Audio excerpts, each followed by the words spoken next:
Keepers. It's your Kansas City Kaijin, Brandon, here with another Super Sentai Brothers side project with Podzooky. Talk about episodes 4 through 8. It's another great one. We're having on special guest Martin Felshman. You might be familiar with him, I'm not sure, but, local Chicago comedian.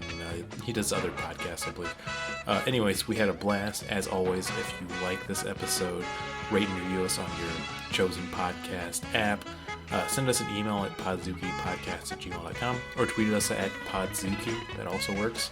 But, I think you're going to enjoy this. It's still crazy.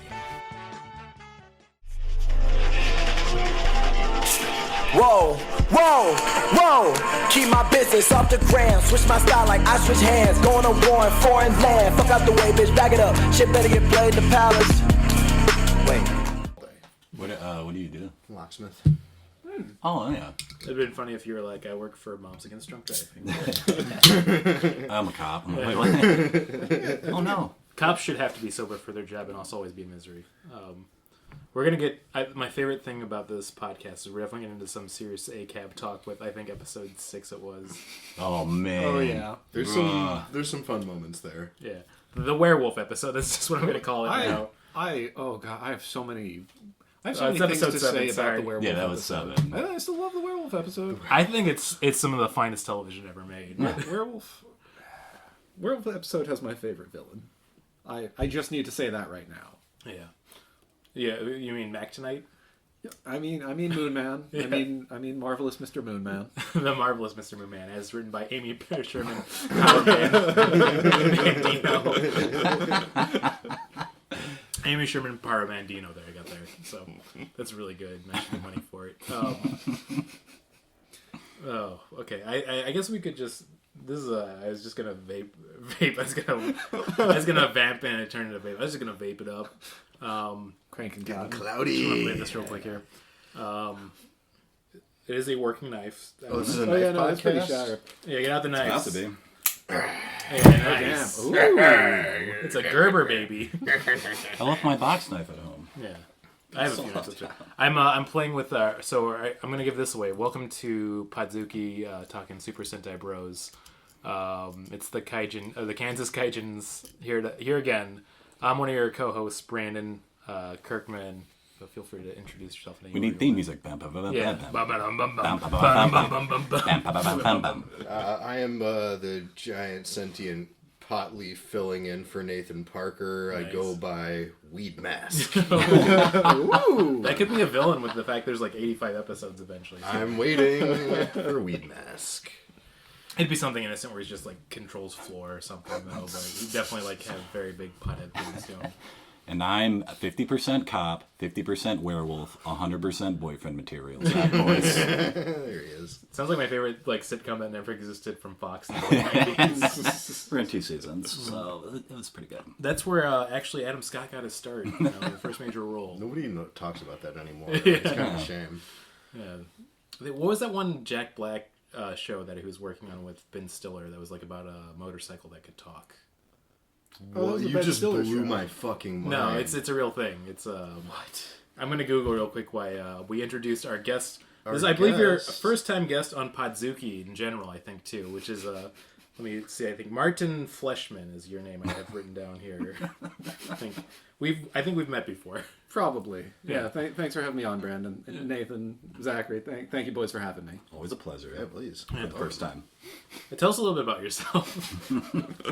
I just want to go completely insane this episode. Let's go Marin with this. Let's get really... Where do you come from? What are you about? Yeah. What do your parents do? And what did your parents do? All right, what'd I do to you? I say that jokingly, but there's a few episodes where Marin has been like... That's the first, 300 episodes of WTF. Which actually I think is the first thing that made me, as an adult, listening to that podcast. I'm like, it really does seem like he's trying to grow. Instead of him, trying to, script the issue, oh, no, it's always nice. He's like, I was an asshole to you. Let's just get into it. I mean, Brandon, if you want me to lay it all down on the table, I can talk about the things you've done to us through Podzooky. Yeah, a lot of just inconsiderate things constantly. I mean, y'all know Jason Flynn, lovely person. We had them on as a guest one night. Brandon, just being the wonderful planner they are, we're like, oh, hey, we can just do this after the open mic and after you get out of work. Fucking Jason doesn't get out of work until 3 a.m. And they also are so far away, it takes them like 2 hours to get to Brandon's apartment. We're recording a fucking episode at 5 a.m. We stayed up at his place watching fucking Space Ghost Coast to Coast all night, which was lovely, but we also all had work in the morning. Yeah. And it's all because Brandon can't fucking plan anything. It's true. Well, that's when I think I was working my night job still too. So I was like, I don't care. Well, you were working the door at Comedy Cellar, right? Yeah. Comedy Store. Where my hero Louis C.K. would come down. I'd always shake his hand firmly. It'd be kind of sticky. Just the usual stuff. You were coked out of your mind. Everybody knows. Here, by the way, here's the description of Heat Vision and Jack, which was the pilot that they did make of Jack Black getting powers. Heat Vision and Jack. Yeah. This is the pilot, which is the pilot opens with Ben Stiller talking about the canceled Ben Stiller show, so it does tie into Ben Stiller's Nice, it's canonical. Right? Emmy Award he won for the show, and sarcastically criticizing George Lucas for having not won an Emmy, which is true. After a short sting, Heat Vision then opens with a title sequence explaining how Jack gained his new powers and how Heat Vision came into existence, which is a talking motorcycle. So, Wait, the talking motorcycle is named Heat Vision? yeah. That sounds. Does it have Heat Vision? Let me see real quick. He was created when Jack's unemployed roommate Doug was shot by an experimental ray gun, causing him to merge with a motorcycle. Wait, so he's Turbo Teen? He's Turbo Teen, but now this is. I feel like we're getting into the game section very early. Who do you all think voiced Heat Vision, the talking motorcycle? Fuck. I mean, like, there's a big part of me that wants to say like Bob Odenkirk. That's a good guess. Or like Andy Dick. That's also a really great guess. Excellent guess. But here, do you want to take a shot at it? David Hasselhoff. That's also a good guess. It was Owen Wilson. Oh wow. Really? Oh wow. Oh wow. Wait, so he was a motorcycle before he was a car. Yeah. Exactly. They're like, we saw your motorcycle work. That was we think his- you that can was handle his 2 more reel. wheels. I mean, this is what got him into the Disney world of cars. I guess it's Pixar though, technically. So, 1 second. Okay, get that in. Leave it in. Double Yeah. it. I just had to look up Fred Melamed because I wanted to remember his name and think about how he should have been in that show somehow, but he wasn't. So, R.I.P. to a real one. So is he dead? I don't know. Okay, I gotta Google so much this episode. I'm sorry, it's really throwing it off. Okay, he's still alive. Thank God. Oh, I love that Fred. He's so great, especially Cy Abelman in Serious Man. So, he's a legend. just had the opening shot with it. Okay, I don't need it. Well, let's talk Super Sentai. Yeah, can we talk about how the opening credit sequence changed in this episode? Yes. Where like instead of like the explosions and motorcycles and all that stuff, we got something a little different, which was just a black screen, and it read. I like couldn't believe that they did this. April 1805. Napoleon is master of Europe. Only the British fleet stands before him. Oceans are now battlefields. Once again, I'm going to say this. I hope that Rob is listening to this podcast. Because, I mean, come on. Yeah. He needs to. Yeah, I'm glad that you did that. I'm glad we brought that bit back. We are talking episodes 5, 6, 7, and 8 of Himitsu Secret Sentai. Also changed to Himitsu Super Sentai later on because it's the first Super Sentai series, where we got eventually Power Rangers, made in 1975. We're just going to get right into it. We're picking up where we left off last episode. We're on episode 5, which is titled Green Anger, A Mortal Gas Person. There's so much going on in this episode that I want to get into right away. I adore Nazi Shy Guy. Yeah, Nazi Shy Guy was really cool.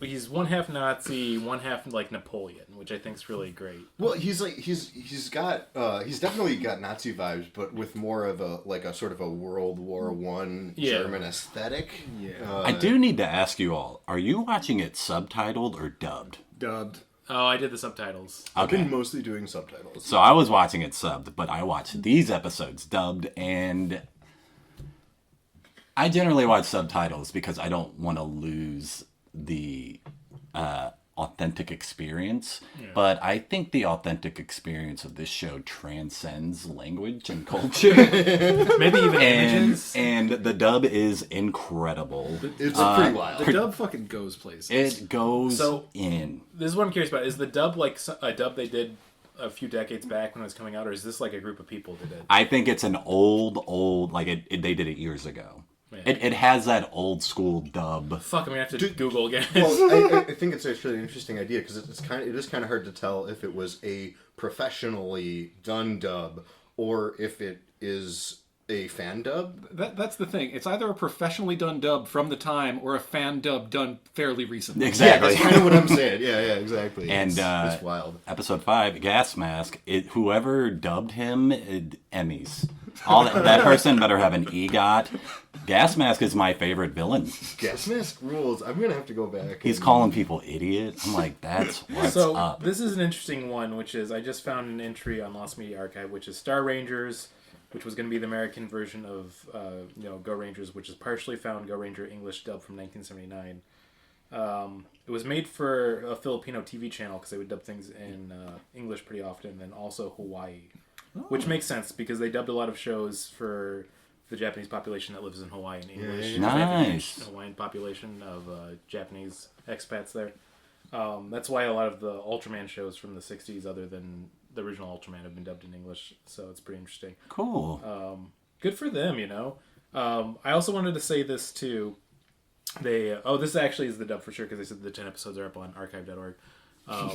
Martin, did you get to watch any of the first episodes or any of that? I watched the very first episode. Yeah. What did you think? I love it. I am going to continue watching these episodes along with you boys, even if I'm not on future episodes. Spiritually up in the background, like in the clouds, nodding down at us sagely. Know my spirits in the rafters of this basement. Oh, thank you. Did you watch the first episode before the 5th episode? No, I watched the 5th, 6th, 7th, and 8th episode before the first episode. This is before I discovered that each member of this team, they were all designated survivors. Just like Keith or Sutherland. True PTSD in motion. The thing I'm really looking forward to asking all of our guests moving forward when they watch these episodes, if they don't watch anything else and they just give the one, like, how did you feel when suddenly that you realized that the main leader is the Ku Klux Klan dude? Just popping up on the screen, full outfit and everything. It took me back to memories of one of my favorite Adult Swim series, My Nora Team. Yeah. It's just a perfect mirror into my past and everyone else's future. I wonder how that show's aged. Honestly, not as bad as you'd think. Yeah, I gotta think that like they had to be ahead of the ball with that one, but I'll just have to go and watch it. All of the episodes now and do a podcast about it. Because that's modern day. It's all about content, baby. And content's king. But you know what else is king? Super Sentai. I'm bringing it back. I thought you were going to do an ad. No, I thought you were going to be like Butcher If Box. I could remember word for word the Master and Commander tagline, I would have started going into that. So You can edit that in later. yeah, that's true. I could do that. That sounds like kind of a good idea. Getting back to episode 5, we're kind of introduced right away to we got the Green Ranger sitting around, which I got to remember his name, Kenji, and he's still pretty upset about everything going on. He recently ran into the gas mask, a poison gas mask, and this is the first episode. This is another weird thing too. For the episodes you watch or you haven't watched, they go through and they all get revenge on like the mask that killed their team. But the weird thing we notice is that all the way from episode 1 to 4, the corresponding team member doesn't really seem to care too much. Mm-hmm. So it was really weird that episode 5 suddenly the one where they're like, oh, this guy actually wants revenge for his team getting killed. Yeah. So I'm thinking Hold me back. Yeah. Because I'm thinking like the Pink and the Yellow Ranger, like, my teammates are kind of dicks. So actually it's kind of good to be a free agent now, Mm-hmm. They mention it briefly in some of the episodes, but this is the first episode where he's like, yeah, I want to kill this motherfucker. It was like a driving plot thread of that episode, yeah. where he's like, I shouldn't go, but It's like First Blood. Yeah. It is a lot like First Blood. I thought one of the funnier lines I wrote down too is their master chief or their commander, their master and commander. He said that we're not about revenge. I'm like, I'm pretty sure this entire team's about revenge. every episode has been bloody revenge. All they've done so far is get vengeance on their enemies. Well, here's the thing. If they don't care about killing these guys, what I've seen is just a lot of really solid team building exercises. They're all working together on that final attack. Revolving around murder. That's another feeling that you hit on. I feel like when we have guests, I think every guest is going to be very excited when they see what the final attack is. It's so fucking good. It's really great. Top notch. I know they change it and they get a few different ones as the series goes, but I hope it's like episode 1 through 80 is them doing the soccer ball, and 85 is like, okay, we're gonna get like a cannon or something. Yeah. They're like, should we switch it up? Yeah. Like, have we been getting mail They've about just got, this? like, They're a like, every week. Tactical mounted rocket launcher on the back of a Chevy. They just have a very practical episode. It's like, our budget for exploding soccer balls is going through the roof. We cannot keep doing this. We've found a more efficient way. We got a budget for a handgun this week. Or they all team up and, like, contact the authorities. It's just them throwing a phone to each other. And they're like, yes, 911. We found him, officer. We need you to wield your power unwisely. That's another stereotype I think that's funny when you watch old cop shows. And you're like, oh, you think being a cop's just wielding your power however you want? I'm like, that's why people become officers. Yeah. Loose cannons. God bless them. Ruin the mind of many generations of everyone. But yeah, so episode 5 gets cooking. The gas mask, the poison gas mask is out killing, trying to figure out where the Go Rangers are.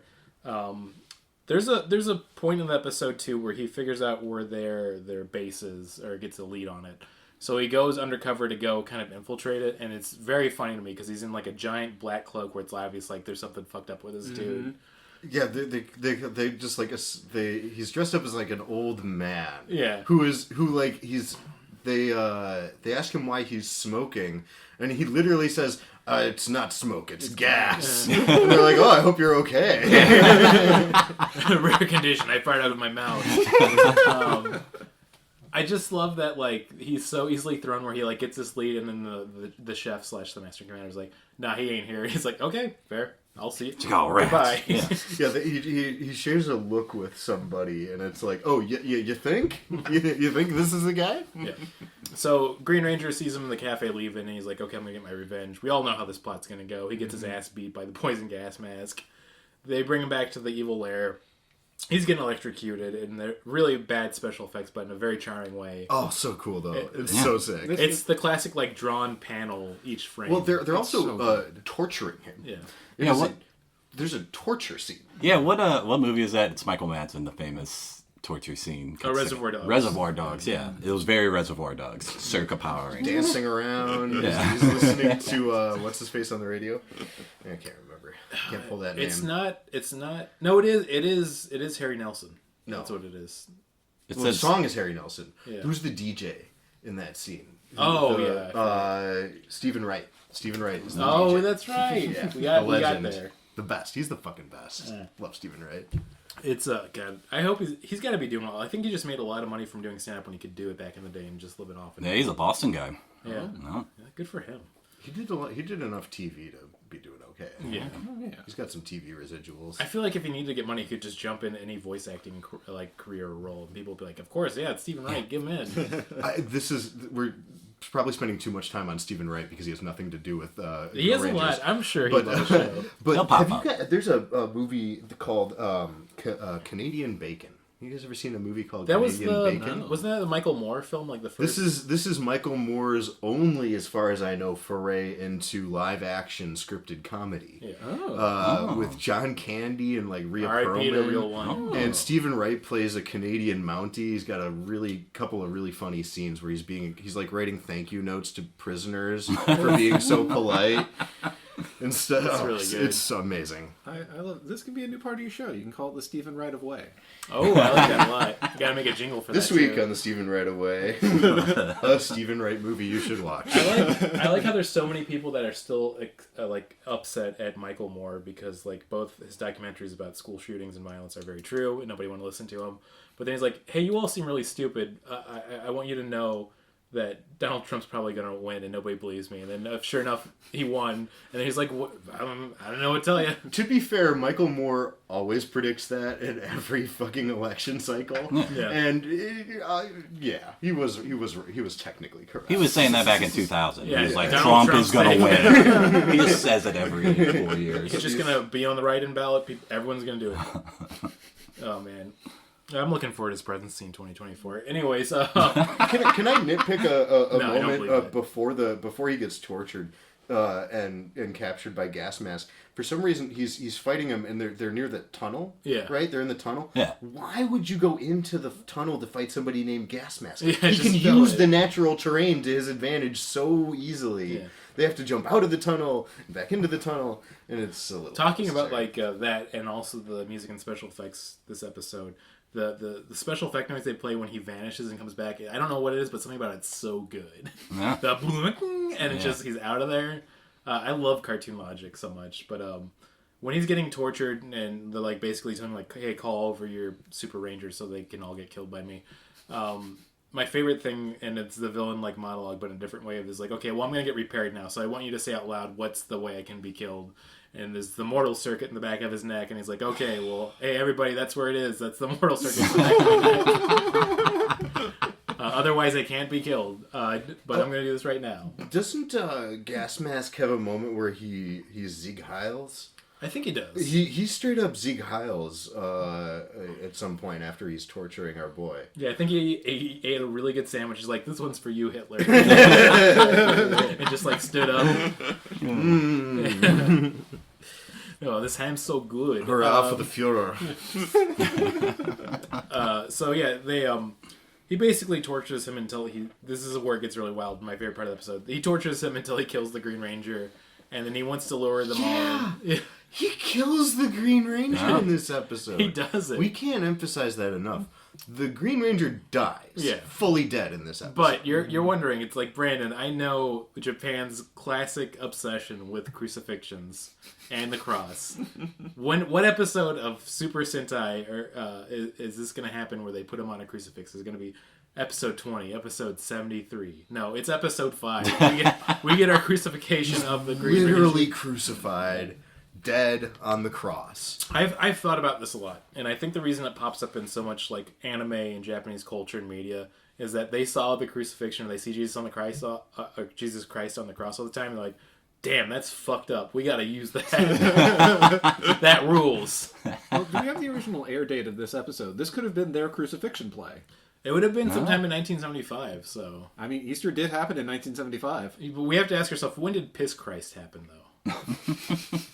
I gotta Google another thing here. So, I actually do fucking PC culture? Yeah. You know, Piss Christ was a huge statement in the world of art and modern art of that time. So, let's see, Piss Christ. This is the Googling music. Bum, bum, bum, bum, bum, 1987. bum, Sorry. bum, bum. It's an immersion in 1987 of a photograph by an American artist and photographer. Andre Serrano, where he depicts a small plastic crucifix submerged in a glass tank of the artist's own urine. So, it's Piss Christ. You learn something new every episode. Really, I keep thinking you're about to say Passion of the Christ. It's the Piss of the Christ. Piss of the Christ. I mean, it changed the world of installation art. I'm just saying that. Not a joke. It's actually true. There's a scene in the Passion of the Christ. Have you guys seen that movie? Jesus, Jesus. You've heard about this guy. He's you heard about this guy? Well, he was a carpenter. Yeah, he was a carpenter. This guy was a carpenter. Jesus. He knew a trade. One of my favorite Kids in the Hall sketches where they talk about him being a carpenter, and they come to the conclusion he was really bad at it, so that's why he had to become the savior of mankind, because he's like, I gotta get out of this job. I'm no good at this. Well, in the Passion of the Christ, Jesus is a pretty great carpenter, and he's a pretty great carpenter because. One day, his virgin of a mom comes out into the backyard, and he's constructed something that looks just like this. It's a flat piece of wood. I remember this. This is so stupid. I hate this movie. With 4 pillars beneath each corner, and it's those 4 pillars are supporting the piece of wood. And as a matter of fact, it looks really familiar, like something that we would call a table today. A tabla. But in this version of the world. Tables just haven't been invented yet. Tables. So Jesus has built this thing, and his mom just doesn't understand what it is. She literally is like confused by it, and he's like, "Look, you can put stuff on it." And she's like holding a cup of water, and he says, "Put it on there." And she like terrified look on her face as she like approaches it and like gently puts down the cup and like jumps back. Wait, and she's like, according to the Bible, we had cups before we had tables? I guess so. You know the most fucked up thing though? Is according to Mel Gibson. We had before we invented tables, we had the I forgot what they called them. The thing you put the cup on. Coasters? We had coasters before. We I just cannot had remember somewhere coasters. One day we're gonna have to respect wood. Yeah. To be fair, the Zippo came out before matches, Oh, so really? you would think it's the other way, but it's Yeah. That's science. Table? That That is weird that we had the Zippo and then somebody's like, we got to make a disposable 1000 version of this. yeah. But matches do kind of make sense though in a way. I mean, you have those like little boys that would sell matches back in the 50s. Oh man, I was just listening to a podcast episode about matchstick like kids who would make and sell matches. You know, it's like the worst job, right? So it's just like, you know, basically orphans doing that kind of work, and the chemicals in Strike Anywhere matches would give you a disease that had a really silly sounding name, but it would just rot your lower jaw off. Oh, Jesus. Until it was just fucking gone, and like it killed a lot of children. But one survived, hence the villain of this episode. And then Iowa right now is like, we got to get those orphans back on the street working. All he needed was an immortality chip. Which, by the way, just like, go for the immortality chip. Hit him in the back of the head one time. This is my, I want to talk about this specifically, my favorite trope in all of media is that they get into a fight with him. They do the Go Ranger Storm, which you got to see their finishing move where they kick a soccer ball and he explodes, but he's immortal, so it doesn't work. So it doesn't... Yeah. It's the way that they react. He's immortal! It doesn't work! Yeah. But then, of course, Green Ranger saw this, and it's my favorite trope where Gas Mask goes, I'm invincible! He jumps behind him and he goes, oh, fuck! Which is my favorite time. Any time in media that somebody announces, like, I'm invincible, I can never be killed, and then they're instantly shot, and they're like, oh, right, my weakness, guns! Gas Mask has like a real quick turnaround on something else a little bit earlier, where he's like, he's tortured Green Ranger to death. He's totally dead. We didn't explain his revival, by the way. I forgot They combine their powers and just revive him immediately. Yeah. We can get back to that in a second, though, because right before that, he kills the Green Ranger and he says to his goons, "Call the Go Rangers." And then there's a cut, and the Go Rangers are outside. He says, "What? The Go Rangers?" Bam, bam. It's just classic ADHD villain. I said, call them. Don't let them just show up. I didn't take my Ritalin today. It's an incredible scene. I mean, I'm gonna say this right now. This is the first villain I'm sad to see go. I really liked him a lot. There's a lot of personality. I mean, Jade Mask, like we said the last episode, he had a lot too. Jade Mask was so fun because he had that crazy laugh. But like with him, he's such a fun idiot. That's what I think I loved about him. And I can't stress enough, watch the dub, because whoever dubbed Gas Mask is just... Do they leave in his incredible giggle? Or do they... Oh, yeah. So they leave in the original... Well, no, giggle? I think the dubber adds their He take has his on own... it. His own This is one thing about Gas Mask, is he's a little giggle monster. He's a little giggle guy. Oh, that smoke, probably. Happy 420, everybody. I promise we'd start this episode, which is the curry count of. So Yellow Ranger loves his curry. There is no curry count in this episode, but he mentions that he wants to get a plate of curry later at the end of this episode. So I'm like, should I add this to it? I say yes. I added one to the curry count. Okay. I want to shout out Curry Boy for the fight when they go to rescue Green Ranger. Yeah. Where he is like... He's grappling with one of the goons, and he says, "You make me so angry, it brings me more strength." And then he punches 3 guys, and they all go down at once. I feel like that's like every white guy that's bad in a relationship right before he punches through drywall. You make me so angry, I can punch the drywall. My name is Adam Driver. He gets some. He could for a little foreshadowing. He gets some baller kills too. Yeah, he does. Fucking does. Yeah. He has some great moments in all these episodes. Once again, I feel like I'm pretty up there with Yellow Ranger. I like Green Ranger a lot. This episode, He was very fun. He reinforces that he's cool because he's got a boomerang. I love the design of his suit, but also he's stupid. I love that about him. I have 2 quick things I wanted to ask everyone about. Yeah.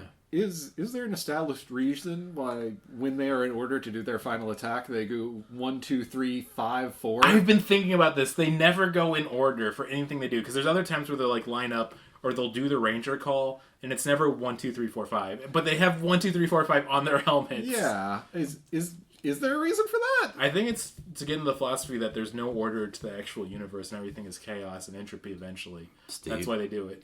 The Commander's been smoking the old magic mushrooms a little too much, if you ask me. He's getting crazy up there. Getting really into Joe Rogan, you know, like... I also wanted to ask if it... So I grew up with Power Rangers, and I need to ask if it bothers anyone else that the colors... The color-coordinated outfits they wear in their, like, civilian lives do not match up with their Ranger colors. It confuses me so much. Oh, it's awful. So, I cannot handle once it. again, Don't because... get me wrong, Yellow Ranger looks great all the time. She looks like the most fucking stylish Dallas Cowboys cheerleader. But it doesn't match up with, like, her Pink Ranger ensemble. None of this stuff makes sense. Yeah.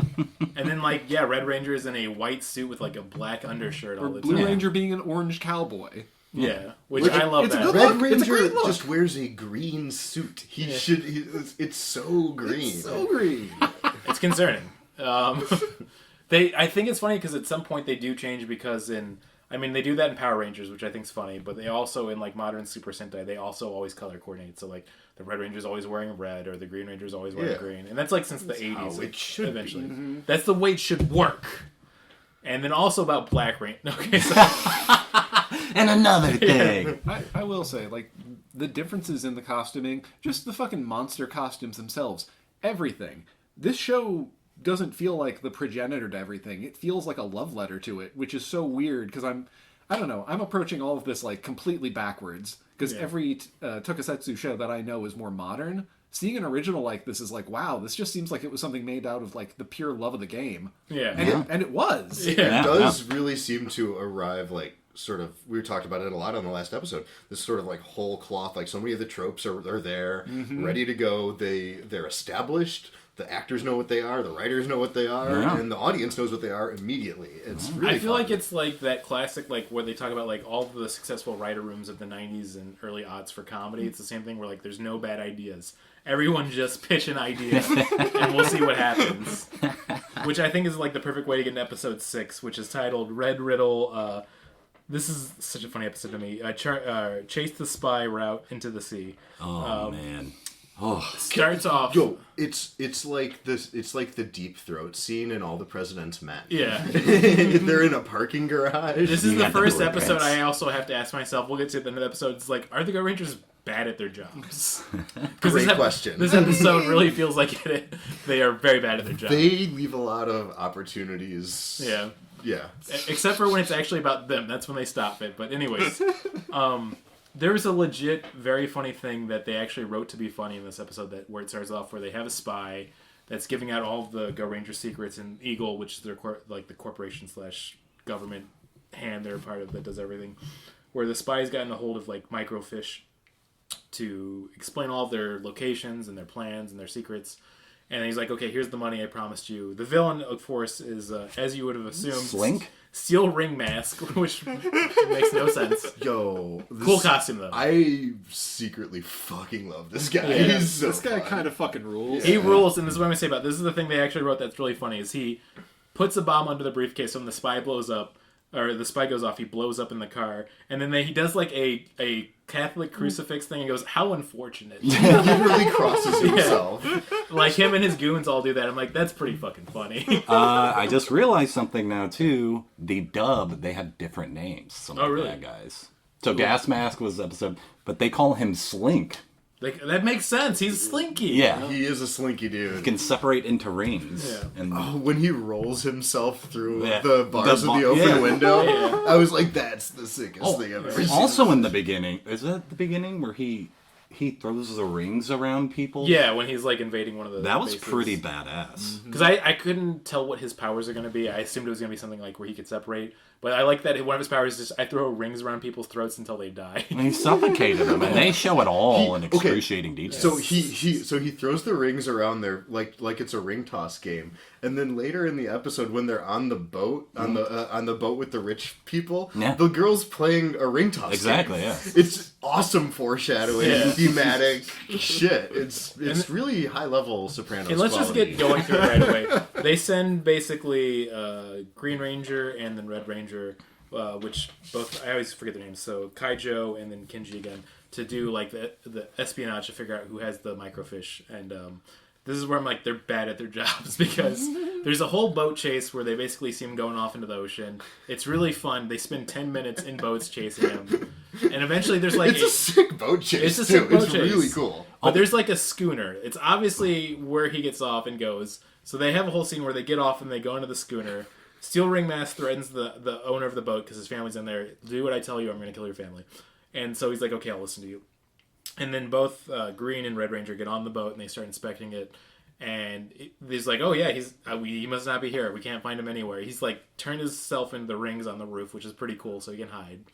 But like, they get off and then they notice the schooner's like stalled its engine, is in the middle of the ocean. It's like, that's weird. Okay, time to go home. and then at the first suggestion that they might have missed something, we should go back to the schooner. Oh, and also, speaking of the boat chase, it made me laugh very hard because it starts as a motorcycle chase, right? Oh, sick motorcycle and then I'm chase. like, oh, here we go, motorcycle chase. And then 8 seconds later, they basically cut him off, and I'm like, oh, like I guess the chase is over. And then he jumps and is in a boat, and I'm like, hell yeah, boat chase! Up in the You ante. thought this was a motorcycle? Yeah. It just became a boat chase. Exactly. Which logically, if they had an insane budget at that time, there should have been a helicopter that flies through, and he jumps on the helicopter, and they get on a helicopter. I could watch 2 hours of that. My note for the thing you were talking about, Zach, is jumping onto the boat to escape LMAO.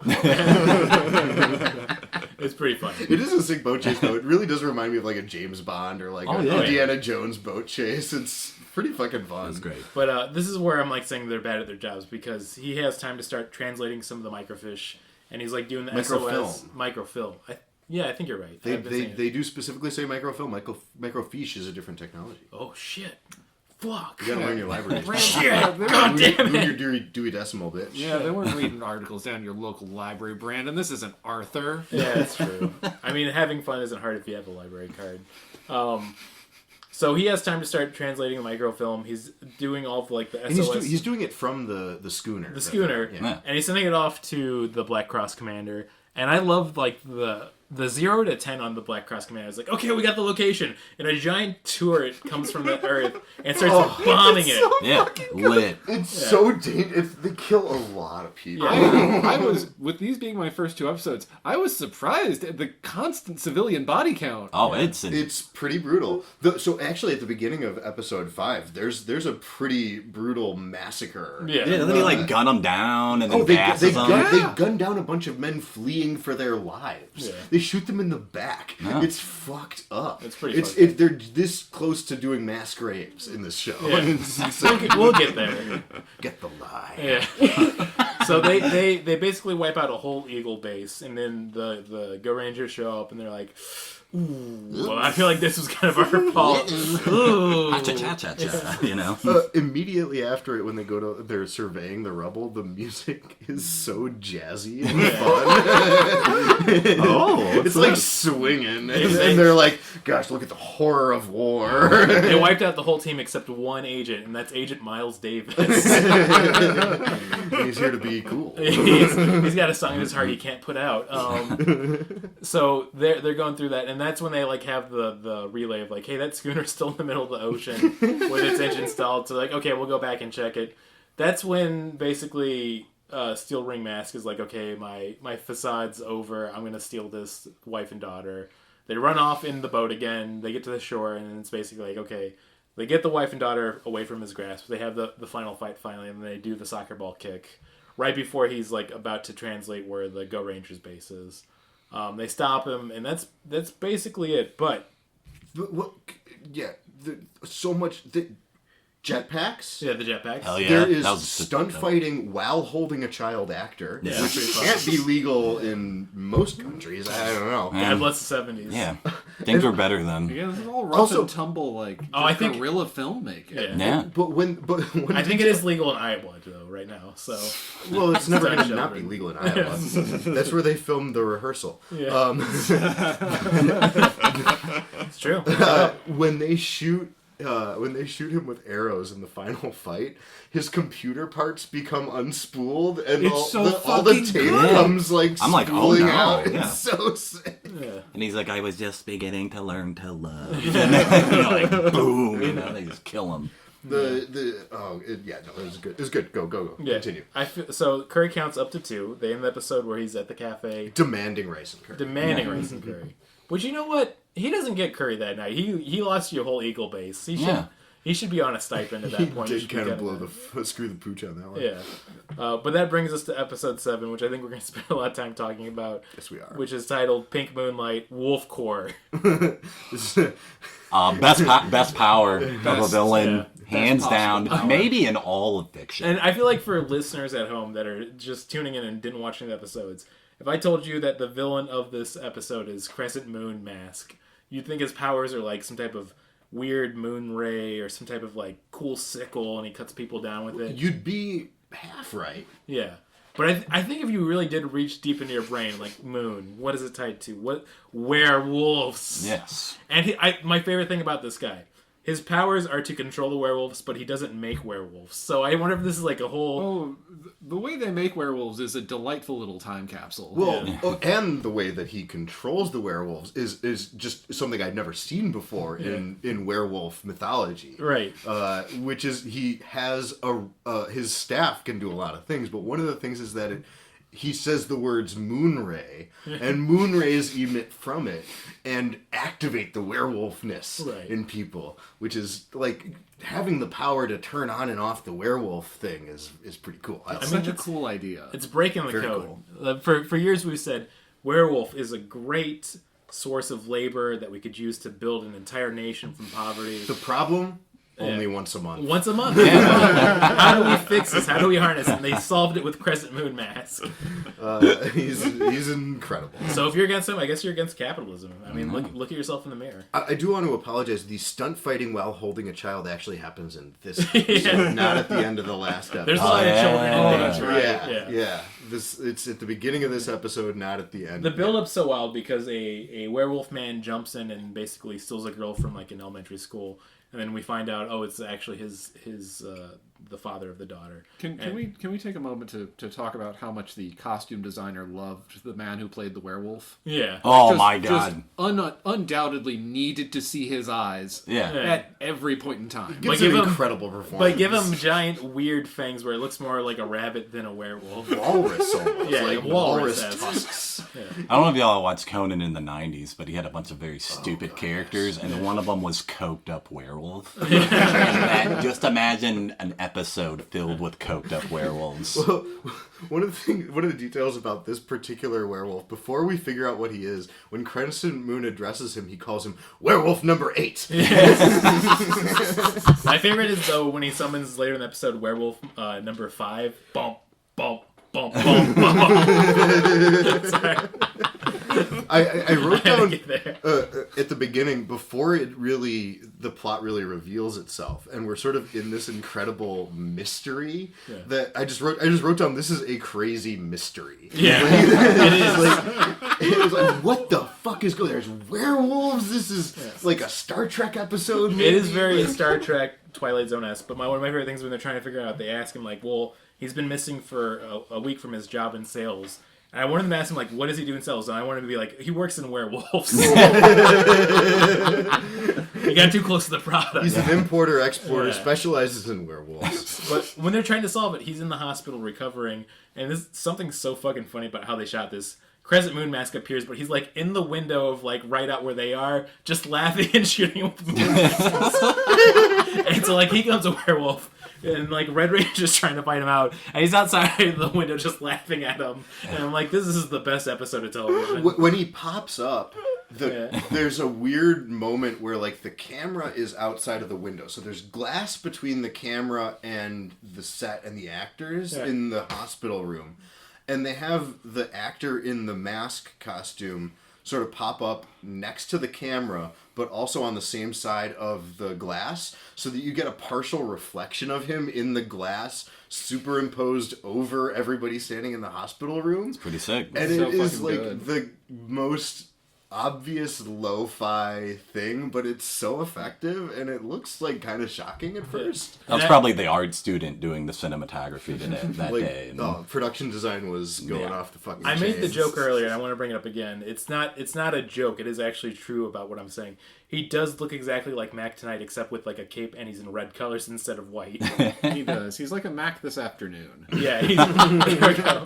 Mac the afternoon, going around making werewolves and laughing at his job, which is he loves what he does. He does. Also, in the sub, did the werewolves bark like dogs? They did. Okay, good. I'm glad. Well, they did, and they also make incredibly funny noises while they're fighting. Like, they're like... Yeah, like a dog. Like a It little... was so funny watching because the Japanese original like subtitles, they're going like "awoo," and it's just like they're having so much fun. Yeah, exactly that. The progenitor of it. The wolf noises during the hospital fight in particular were just killing me. He's just like... It sounds like... It sounds kinky. Like, it's But funny. this is an episode that Peggy's the star. She infiltrates where the werewolf camp is. Peggy is Her everything. thoughts are in voiceover in this episode. We're getting to see what's going on up there. We get some real insight into what's happening with Momo Ranger. But there's like a secluded town. She finds out where this is eventually where the father was. This plot is insane. It is insane. She shows up and she notices that like there's no werewolves, and like the funniest thing is she's looking through all the windows like there's got to be a werewolf in one of these cafes. Like somewhere there's got to be a Werewolves love cafe. Werewolves love brunch. Can I pause here because this was my first little time capsule. I love when she's walking by that restaurant and there's someone smoking inside. Oh, yeah. We gotta And they're bring like, it back. There's a little bit of smoking inside. There's smoking in their cafe a couple of times, or at least once. Yeah. So there's smoking. They let Taro, which is the boy that's always hanging out at the cafe, have a few smokes because they say it'll make him grow big and He's strong. more of a cigar guy. Yeah. Just a real fat cat. She's looking around, and this is where I was excited that we could talk about our first ACAB, which is the police show up, and they're instantly like, hey, follow us. We're taking you into the station. She's like, what'd I do? It's like, it doesn't matter. And I was like, I wonder if these are goons or just real police officers. Yeah. They just filmed, and they're like, they'll do it. Like, Yeah. this will happen. We don't have to pay. Keep rolling. Yeah. Just keep rolling. Because in the dub, they just walk up and they go, you're under arrest. Yeah. Like, they're not even like, they go, you're under arrest, and they put handcuffs on her. And I'm like, oh, that's... it's always been that way. That's cool. A little too realistic. Don't like this. It's fun. I looked it up. This was actually the first episode of Cops. Yeah. So they throw Peggy in the cell with Nelson Mandela. That's Nelson, what it was. yeah. they throw her in the slammer. This time she doesn't have any of her explosive jewelry. No. Which What the fuck? an learned that oversight, lesson. in my opinion. They don't wear their uniforms when they're on missions. Yeah. She doesn't bring her explosive jewelry to jail. Well, they didn't match What her are we great doing? outfit in that episode, so I get why she liked It's a it. great outfit. She looked incredible. Yeah. I She's do super accept that cute. as a reason. She kicks ass. Yes, she does. It's a There's great so episode. much good It's a great episode all over for Pink Ranger because, like, I like that she's like, okay, what's going on here? And they reveal themselves to be actually soldiers instead of police officers. Same thing, right? Though. Cool power Question again. about these soldiers because they're also werewolves. Yeah, they're also werewolves. Yeah. Were their voices like echoing? Did they have like a Yeah, they have, like, a slight reverb on echo. their Yeah, like a- voices? Was that just for this episode? I think Because so. they're werewolves? Do we Makes know their that voice the deeper. soldiers who are werewolves Get reverb. are werewolf soldiers because they have reverb? Yeah, Right? I think so. I think Maybe. canonically, when you become a soldier, you go through a second puberty, and when you become a werewolf, you go through a third puberty. Yeah, it's like that Tim Erickson. And that's what sketch. gets the reverb on your. So you can voice. harmonize Balls with go back yourself. up Yeah. And you get the reverb. You get a Yeah. voice as deep as Adam Driver. They rattle once you bring around him in up. your chest now. Yeah. There it is. Thank you guys. So Crescent Moon shows up and says, like, yeah, I've been doing this the whole time. The police officers are actually police officers, so that's what they do all the time. They're evil, so I just work with them. This all happened. Trust me, don't watch the episode. No, watch the episode. It's a great episode. It is a great episode. So he's so proud of what he does. Like, hey, I'm not going to kill you right away. I'm going to turn you into a werewolf, but I want to show you my operation. And once again, this episode Oh just my God. keeps getting better and better. Because it's like, look at my werewolf soldiers. And he has them, all of these motherfuckers, doing circus tricks. They're like tumbling. They're doing like Westminster dog show tricks on an obstacle course that looks straight off of the Westminster And he's dog like, show. the great thing about werewolf soldiers, half of them will go to Shin Yu, the other half will go to dog shows. It pays for itself. 5,000 years of Chinese culture before communism. once again, all in the We're episode. totally not a cult. Oh man, they just put out the True Non episodes about the Falun Gong, which is the cult behind Shin Yun. Fuck yeah.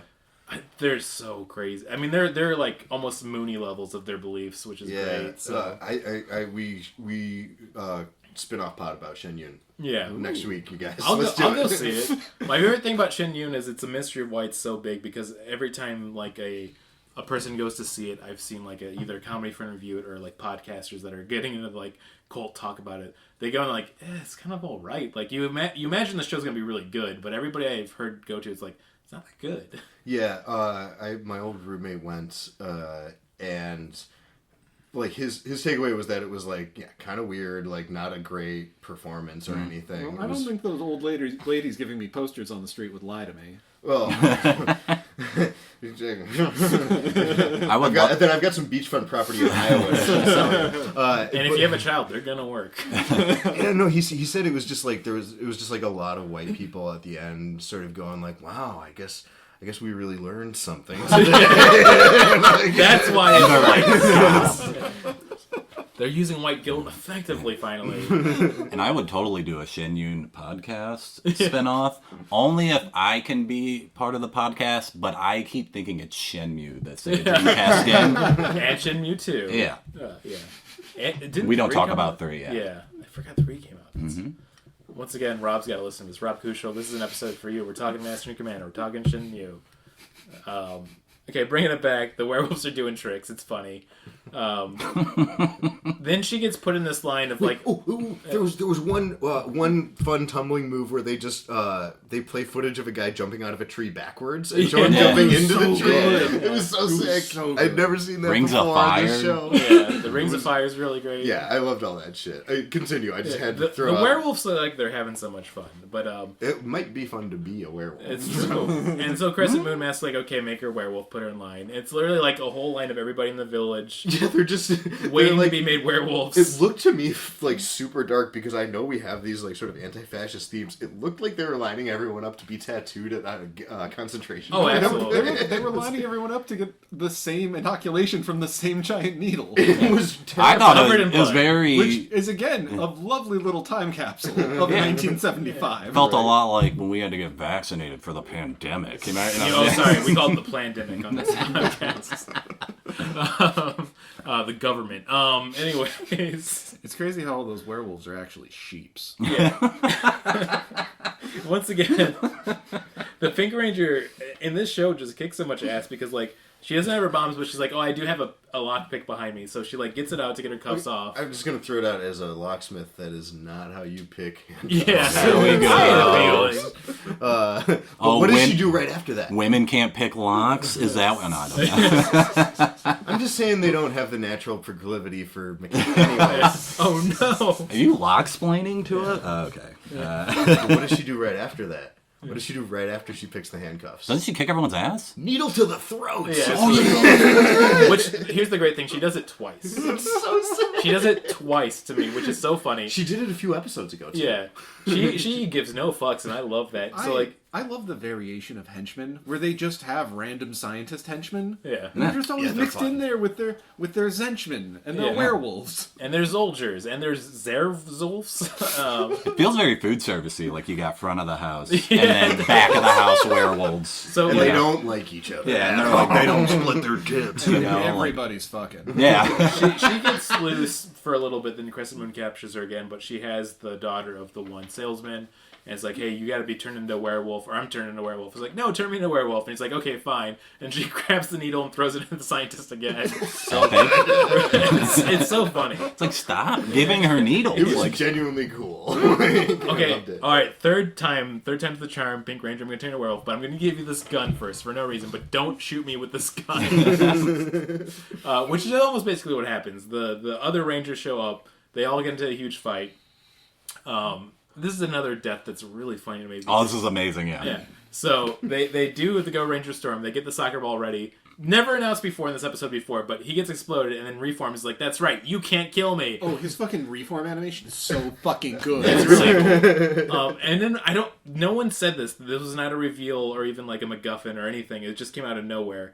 Blue Ranger says, "Oh, it's his gotta be the scepter." staff. And he shoots it with an arrow. Yeah, he shoots it with an arrow and then he explodes. And he falls slowly and then explodes. It's so fucking good. In this fight, though, at one point, I forget which ranger it is, but one of them jumps onto the back of his bike as he's trying to get away. Yeah, it's the Red And Ranger. he's like beating him around the face and neck while they're riding on the bike.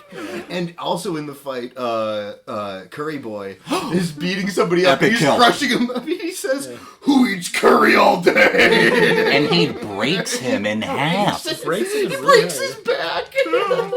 Epic kill. Horrible way to go. Who eats curry all day? Crunch. Oh, you know Curry Boy's out there breaking back. He's curry boy. Also, we do have an update on the Nazi count, or the Nazi count. Oops, I wrote Nazi above curry count.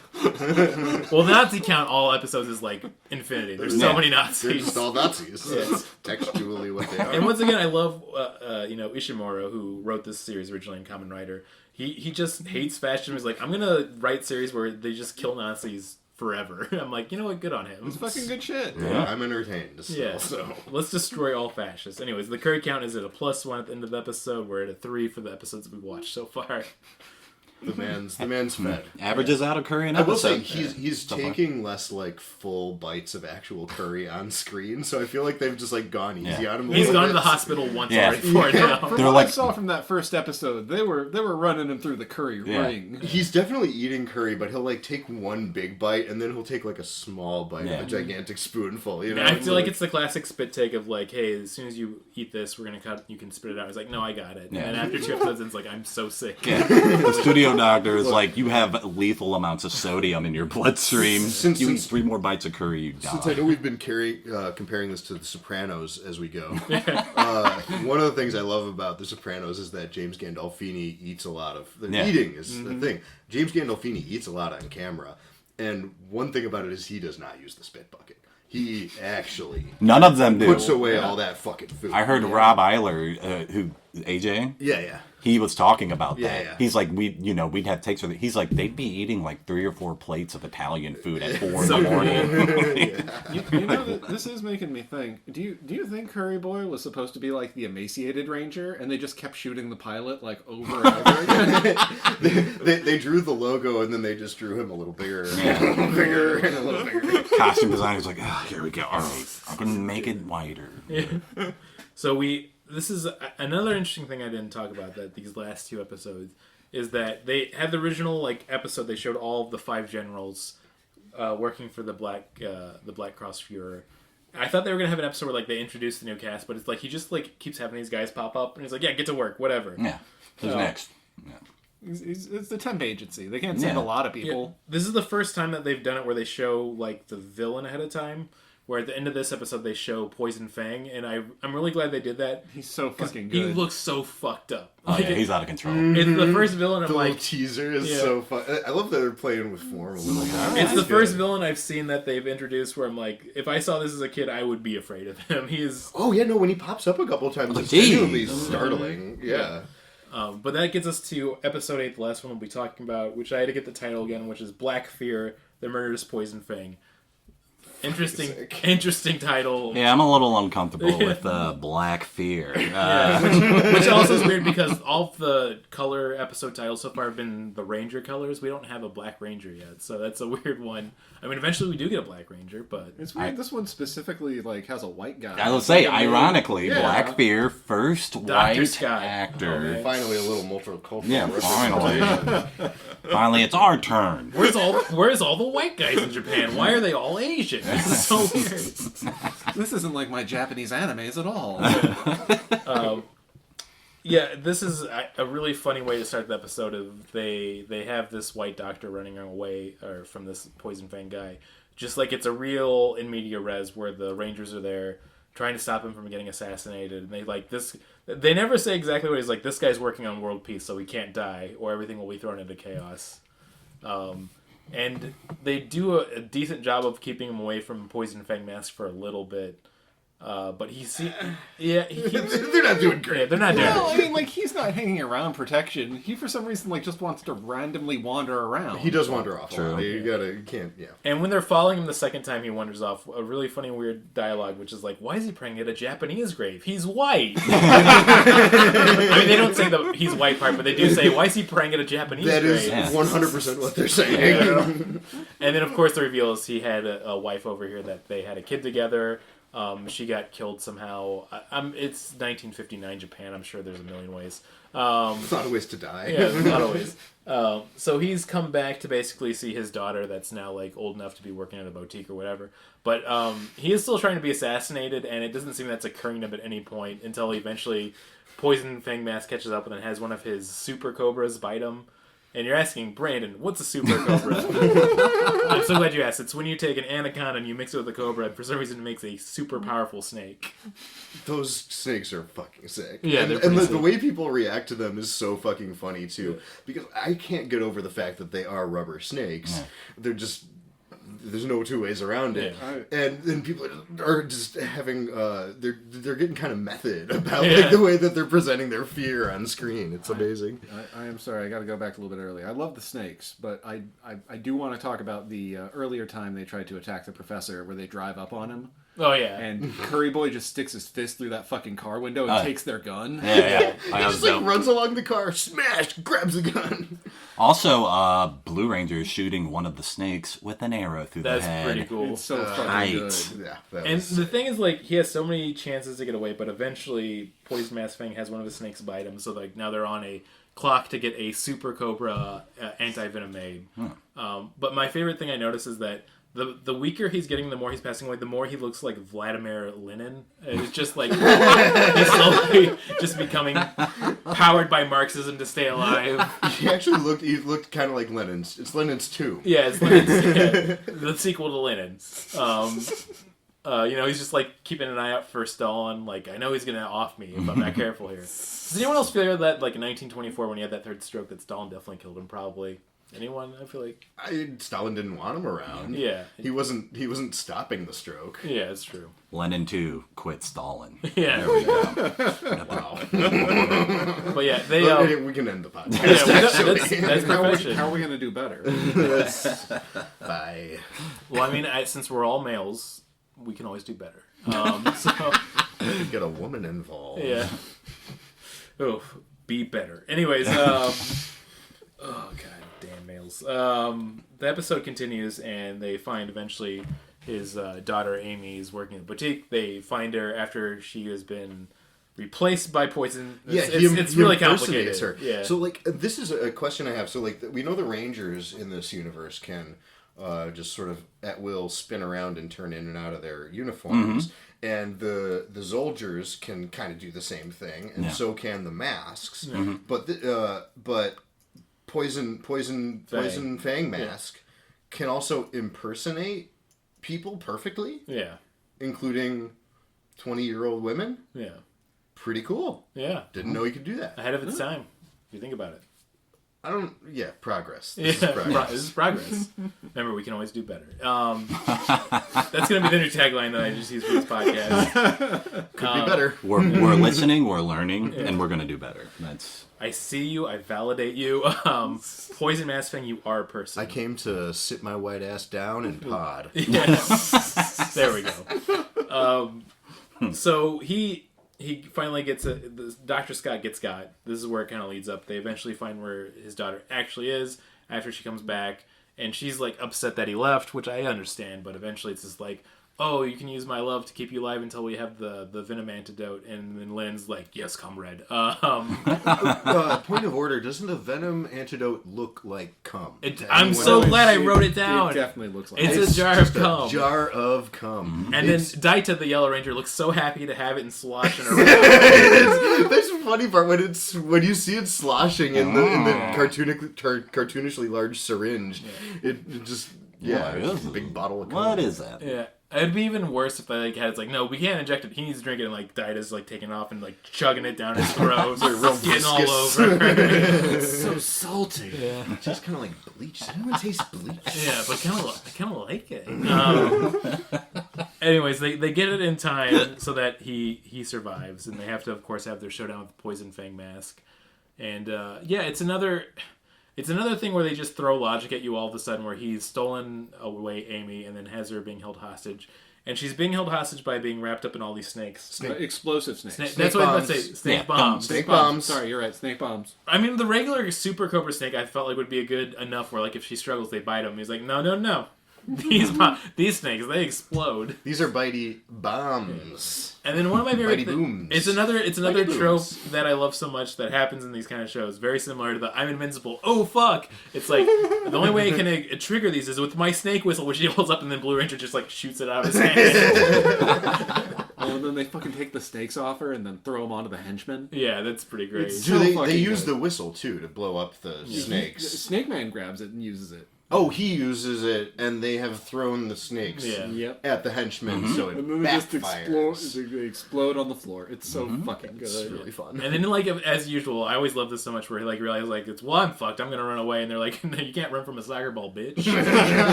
Like, simple as that. I have been enjoying that particular scene for each bad guy where, like, oh, he's getting away on a boat. But every once in a while, it'll just be a guy, like, wandering around against the landscape, and they're like, well, this will be easy. Yeah, Like, you feel kind of bad for him for saying, like, oh, yeah, no escape plan. yeah. They'll be like running away, but they're like smart enough to do it in a zigzag pattern, you know? Serpentine, damn it. Serpentine! Which would make sense for Poison Fang Mask. Can I just say something I really appreciate about this episode? What's that? I'm so glad they didn't put any effort into resolving the father-daughter story. Yeah, no. Oh, yeah. It's kind of a dark storyline where, like, they're kind of estranged. Yeah, and, no, like, and they just get in the end of them. They don't show him talking once he's out. As far as we know, he just dies in that snake coma. Yeah. Then they just say, like, in the cafe, like, yeah, the daughter and father's bond is pretty strong. Let's eat some more curry. Curry counts up to 5. yeah, curry, everybody. Curry's all around. Also, there's 2, by the way. He's eating some earlier in the end of the episode, so we got up to 5 for out of 4 episodes. And that's kind of like my fun thing of, like, I wonder how many curry counts we're going to have if, like, we watch another 4 episodes and it, like, gets up to 10. And then we just see, like, the actor visibly sweating on camera. Like, oh, he's got to stop. Like, he's got to get his own motorcycle, you know? He can't be in the sidecar anymore. Sidecar's not working anymore. Every time I see him in the sidecar and he's just like holding onto the windshield, kind of, it's so funny. We talked about this the first episode too that we were talking about. It's like I really wish they'd bring back this like different body types of like having a big boy on the team's so great. I love Big Boy. He's the most valuable player in almost every episode. He has the best attacks, and he looks like he belongs on Fat Albert. Yeah, Or absolutely. he dresses like he belongs on Fat Albert. I love his little cap. His little like newsy cap. It's so cute. When in some episodes he has like a striped like kind of vest on with it, and I want to pinch his little cheeks. Oh man, I want to give him a big old hug. Yeah. Him and Peggy are by far my favorite Rangers. Yeah. Oh yeah. I agree. Just I think Peggy might be my favorite Ranger Peggy's- because she's always like incredibly cool. Like to me, like the things she's doing look cool to me. There are other like Rangers who are coded more cool. Yeah. I love her. She seems much more capable than the other 4, too, in a lot of ways. She gets a lot done even with her explosive. Yeah, ability. and that's why I feel like I still like seeing the shows. Like I thought it's like 1975 Japan. Like I don't know how much of like a feminist message they're gonna have, but like she does not get any like type of handicaps. It's just like let her throw bombs at people. Yeah. It's cool. Like She's not like, oh no, she picks up a needle and throws it in somebody's neck. Yeah. You're like, The only thing they really do is they make her Ranger number 4, but they make her go 5th after all the men. Yeah. In the attack. But she always brings out the soccer ball. She starts the storm. was it that episode where they did it out of order, or does this happen every episode? It happens every Yeah. episode. Well, I know they do it. It happens every episode, but in one it's either the last episode or this episode we're just talking about. They all look back. Yeah. They do like They down. do it. They only do it, I think, in the last 3 episodes. Okay, Yeah. because they're They like, didn't did we do it mess in the up? first 5. Yeah. But they started like sort of streamlining the storm attack and like adding a little bit more flair to it. Yeah. Because if you watch the first like the 2nd, 3rd, 4th episode especially, when they do the storm attack, it's there's less like fanfare before the attack starts. Is that what's happening? Am Yeah, I wrong? think so. feel like- Okay, yeah. I do want one episode where they all do double takes back and they go, and twins. Why is it burning my brain still to this day? A fucking Coors commercial from 1995. Yeah, that's basically it. I want to get to our reviews for this. The nice thing is, unlike Podzooky, the review section actually is a lot easier, where it's just literally 5 out of 5 Rangers because it's there. Why would I don't need to complicate this. I'm going to keep it complicated for Podzooky when we get back to it, though. But. I was going to say, Brandon Kirkman trying to make something uncomplicated. Yeah. How is this a podcast? Oof, I know. No, don't worry. They'll come back in the game section.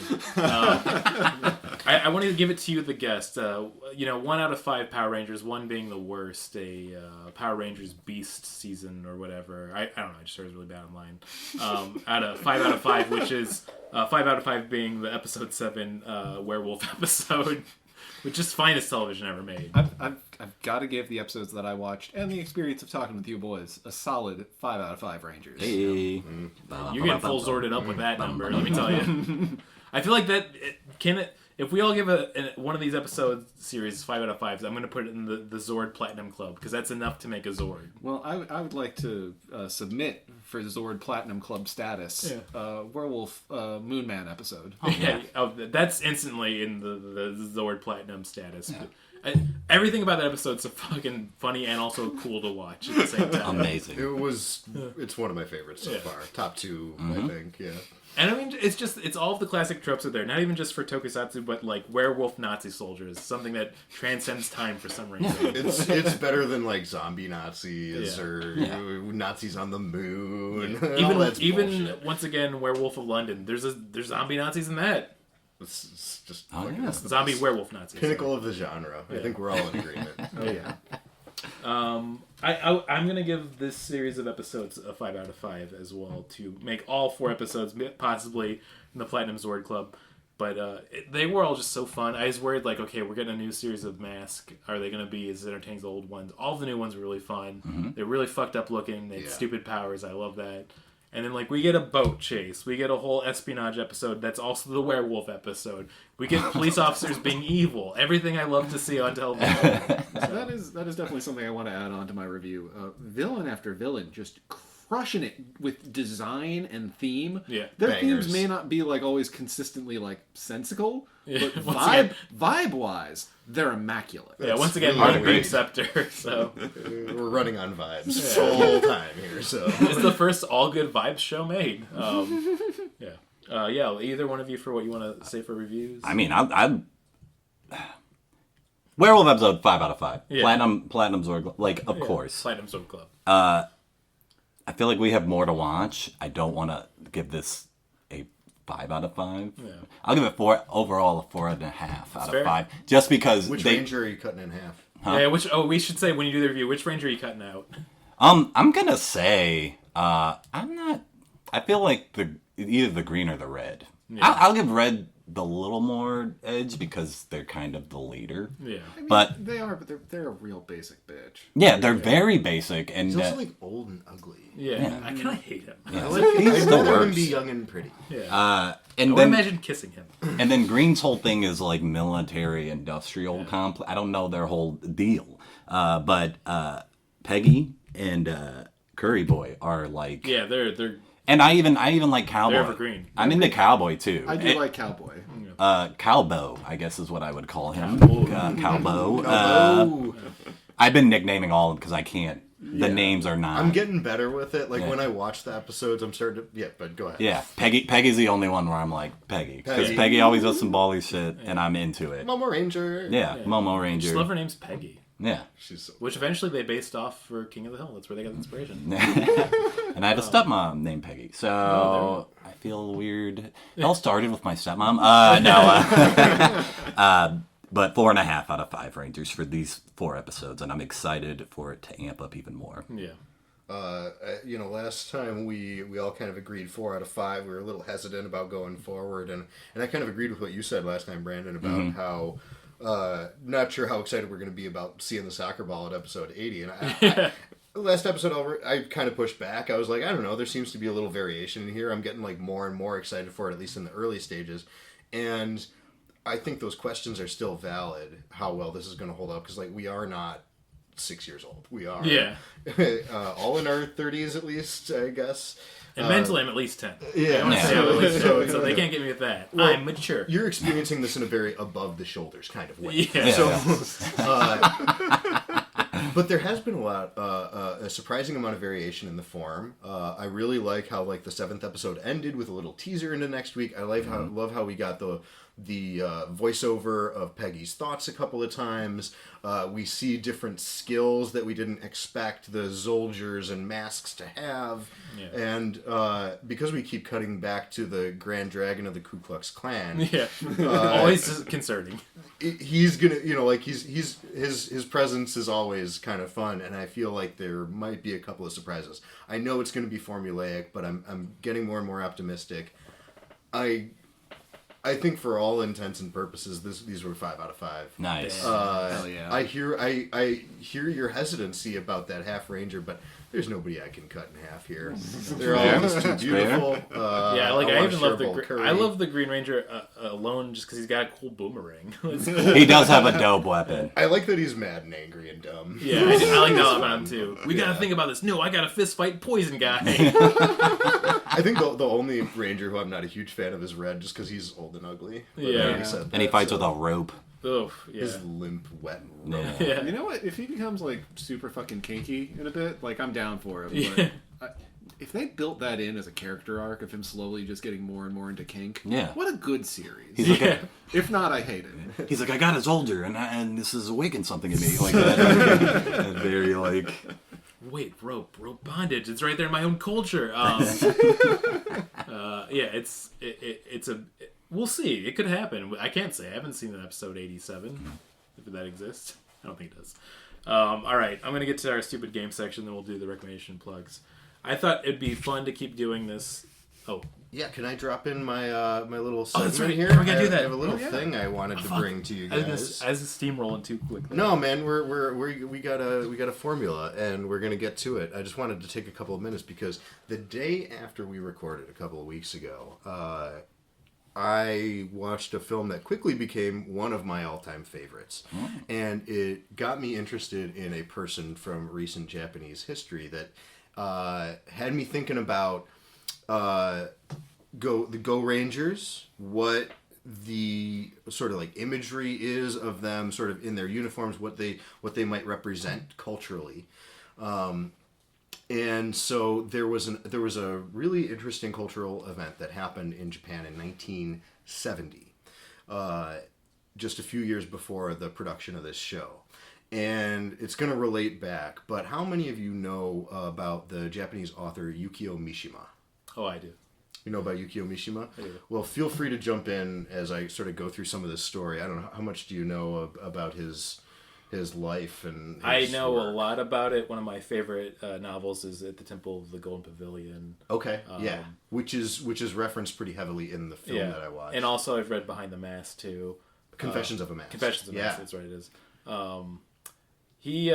I'll let you go on it because he's an interesting character. He's really interesting. So he had a life. He sure did. I want to start with Confessions of a Mask actually because he first became famous. No, Yukio Mishima is not his. I actually want to go back to his childhood. It's not his given name. It was a pen name. His real name is different. I don't have it in front of me. I actually had some notes written up and lost the draft of it. Yeah. But it's a chosen name, and the idea of presentation and image and choosing how you're going to be perceived becomes very important in his life. When he wrote Confessions of a Mask, when it was released, actually, it was 1940. And Confessions of a Mask is interesting because it is a gay book. It is about a gay character.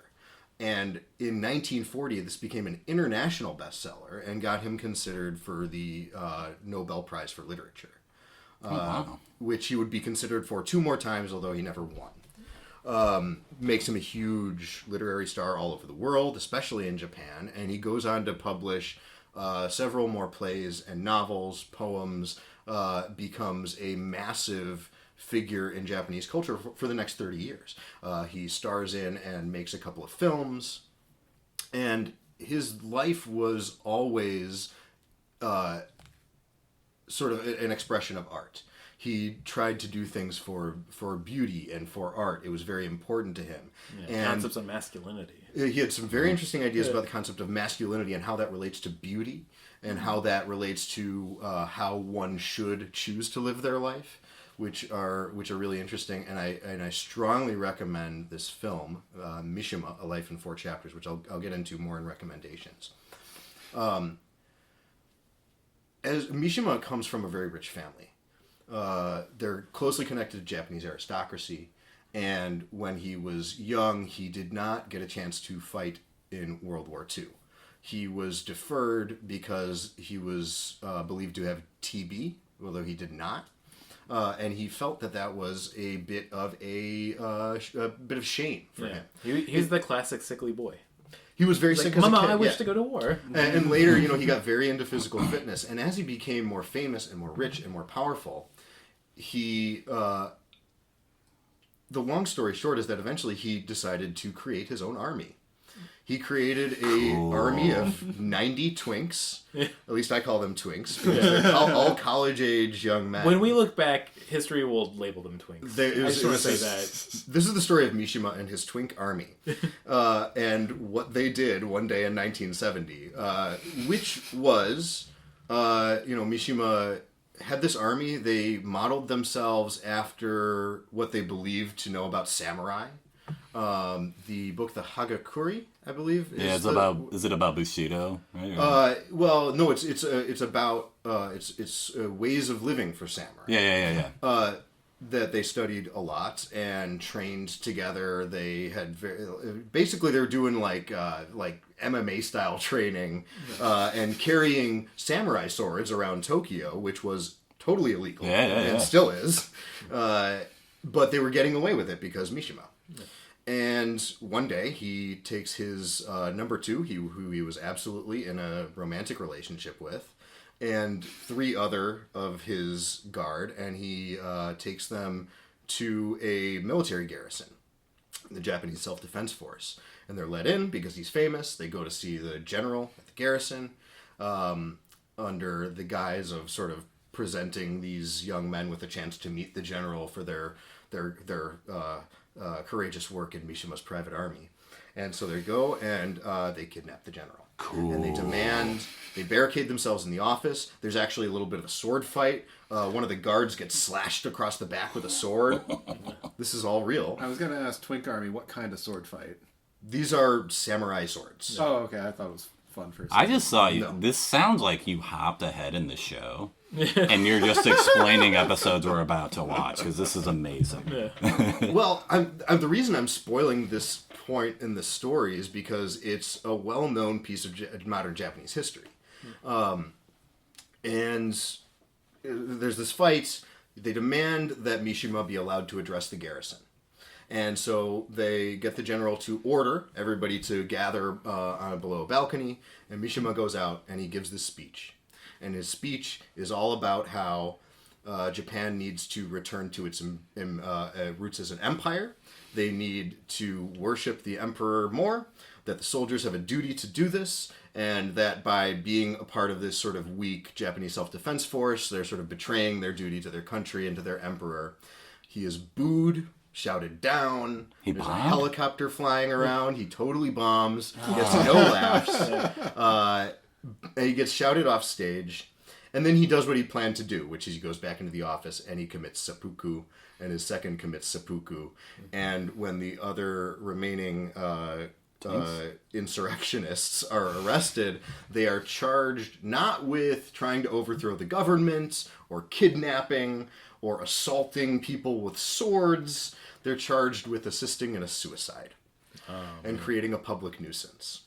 Yeah. Hey, keep it down up there. Quiet suicides, please. And Mishima essentially is very diminished from public view. Japanese culture tends to not absorb its failures very well, and he was seen as a failure at this point. But his books were still widely read, still widely published, including in Japan. And several years later, about 17 years later, they went on to make this film, which I'll talk about at the end of the show. But the way I wanted to relate this to what we were talking about is his obsession with the samurai.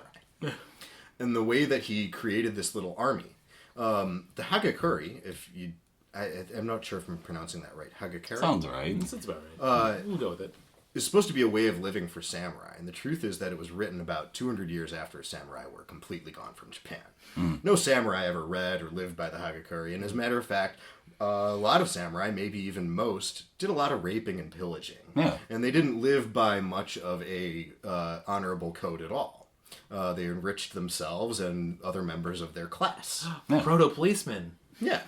And I think there's something, maybe you guys will not agree, but I think there's something really amazing about this sort of definitive failure in 1970 when Mishima sort of gets obsessed with these old Japanese tropes. The samurai is a trope, right? It's not really a thing the way it's considered in popular culture here or in Japan. And I think that there is something so public about what he did with his army and this little insurrection and his suicide that sort of echoes a few years into the future. And it sounds a little silly, but when we get the Gorengers, they are not samurai, right?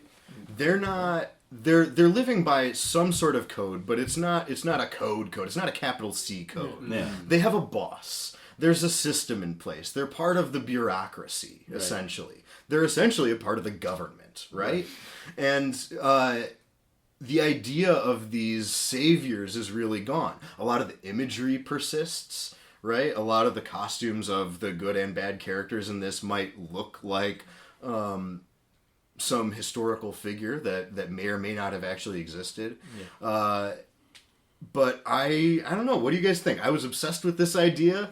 I'm hearing myself rant about it. I don't know how it's landing on you guys. I gotta get in right away because like we have episode 2 with Iron Mask, and that's a Mishima boy right there, right? I feel like he's living by the code. He's probably sleeping with one or two of the soldiers. He was gonna announce how he's definitely sleeping with them. He's gonna announce like how we gotta go back to worshiping Black Cross Fuhrer better. We need to be giving our time and money to him. And then they were like, no, boo. And then of course he still went through it, which he planned to take a soccer ball and hit it against himself at the end of the episode, regardless. It's all there. I feel like I think you're 100% right. Yeah. Are you saying like that kind of influenced, I think that, or was that like a response to that? I would kind say- of trying to I think that the glamorize. presentation of these heroes, of the Rangers, Yeah.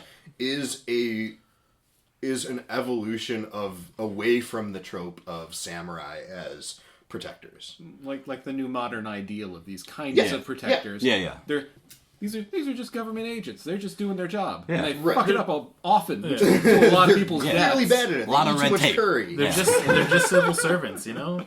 They might just be getting a paycheck. I'm starting to question their motives, actually. They're just It's in it not for just the... the paycheck, it's also revenge. Yeah, it's also revenge, which is important. Yeah, our taxes are paying for this curry that he's eating, and I'm not happy. I'm gonna agree. I feel like without him and that reaction, we wouldn't have Go Rangers. That's exactly what I was trying to say. I think that, because Mishima's life was so public, and so many of the choices that he made at the end of his life were intended to be an artistic statement. And because of how tied up he was in his own mind and the reality of his army was, they're both sort of tied up in these historical archetypes, right? Yeah. That can't really exist in the modern world. It doesn't classic- work. Yeah. He goes out onto that balcony and makes a very impassioned speech. It's written down. It's transcribed. You can read it. His words are very powerful, but the ideas simply do not land with the soldiers he's talking to. He didn't They read his are audience. Not interested. He didn't read his audience at all, and so you have to have I feel like you don't have to get away from the idea that samurai are saviors after that point. I don't think this is the thing that kills that trope. But I think when you're making a show a few years after, it's still relevant to think about this very public failure and how that can have an impact on an entertainment industry because of his position in the entertainment industry. And Yeah, on art as a whole, basically, right? absolutely. So samurai aren't cool, essentially, anymore. And you have to have something new. And it has to be modern, and it has to be silly, and it has to have disco music, and it just cannot be a fucking I think it's a samurai. pretty solid argument, and I think it's so funny to see that he did the classic move that we see nowadays of like those men that base their whole masculine personality and concepts of the alpha male, and then you find out that the whole alpha male papers and findings of scientists was on captivated wolves. And they don't behave that way in the wild, so they've had to reject that. Yeah. That's been known for a The while. wolves actually do not act that way at all. They're actually very social and caring, empathetic when they're in the wild, is together in packs. So. They will jump through flaming hoops, Yeah. They will go, oh woo! Yeah. They make silly little noises when they scrap. Yeah. It's exactly like those guys who fucking fetishize Roman philosophers. Where like, no, these people lived in the perfect era. These samurai lived with such honor and such, such and it's- purity yeah, and such and a pure drive. And it's always so funny that they're always like, and they were manly men, and they knew how to make love to women. Well, you had it all until you said the woman part. Yeah. For talking Roman philosophers. Brandon, it's about femboys now. Yeah, exactly. It's true. It all comes full circle, For my stupid game section. Quit playing Stupid games. my heart. I was gonna ask you. I think the fun thing I've noticed is like asking you. I'm gonna give you 3 titles, and I'm gonna ask you the description of which one you think this fits. So there are 4 FBI agents, all stationed in Japan from different countries, that eventually have to come together after the 5th agent's father is killed by the leader of Ego, which is this evil organization, and together they can use their powers and their giant robot to finally take him out. Am I describing the series Dinsai Sentai Dinzaman, Kaigaku Sentai Dynaman, or Battle Fever J? I gotta go Battle Fever J. The second one. I'm torn between Dynamite. those two, but I got to go with my heart. Battle Fever Battle J. Fever J You is both, too good. You both get a point off the bat. Battle Fever J is the one. Too cool a name to not. Such a cool name. My favorite thing about Battle Fever J, I've talked about it actually in the last episode. I was telling you the factoids about this at work the other day too. Go back and listen to that episode. Cutting like to the color coding and how they do this. Each of the Rangers in this season are after the countries they worked at. So you have Captain Japan as the main character. I love that they also have. It's Captain France. He's the Blue Ranger, which is the color character. Oui, Then oui. you have, yeah, and then you have Stupid American. yeah, you have Captain Kenya, which is the first Black Ranger. Tight. He's a Japanese guy, so which is kind of weird, but it's like the first Black Ranger. But then they also have The original Japanese were blacks, is what they Kanye would say. Then they have Battle Cossack, which is like the basically the USSR one. Wait. Yeah, That's a cool name. it is. Cossacks did a lot of ethnic cleansing. Yes, they did. I don't think they did their They research. killed for a that. lot of Jews in pogroms. Someone maybe refer to that as battling. Yeah. And he's the first Orange Ranger technically too. Orange, hell yeah. Because of the colors of orange and black they used to use for the Cossacks. Breaking For the so cleansing. many color For the barriers. cleansing, Yeah. And then finally you have And They're establishes. barriers. and then you have Miss Battle USA, which of course is the original USA agent, and she's the Pink Ranger. Because as famously the colors of the United States flag, pink, white, and blue. Her name is I thought Miss it was Battle pink, USA. and pink. Yeah. Wait, her name is Miss Battle USA. It's either Miss Battle USA or something as silly along those lines. I'm gonna pull it up here again. Yeah, we're gonna need verification on that Yeah. because it's fucking sick. Well, I mean, also if we get like actual like Sentai fans, they will go insane and never stop tweeting at me if I don't get it correct. It kind of reminds me of the movie Alita Battle Angel. You Yeah. guys know that one? Yeah. James Cameron Okay. script. So it's It's actually not Captain Japan. It's Battle Japan, Battle Cossack, Battle France, Battle Kenya, and then Miss America. Okay, now this is not really a part of the game that you can participate or get points for. I just want you right now. I want you to all imagine what Miss America looks like from Battle Fever of J, and then I'm going to show you a picture of what she looks like. I'll ask you maybe for a description. Like, what are y'all descriptions? What do you think? I'm thinking blonde, big feathered hair. Okay. Farrah Fawcett. Yeah, like that look of, but like a Japanese woman. I can only think of Bo Derek's. Ooh, a little Great break. call.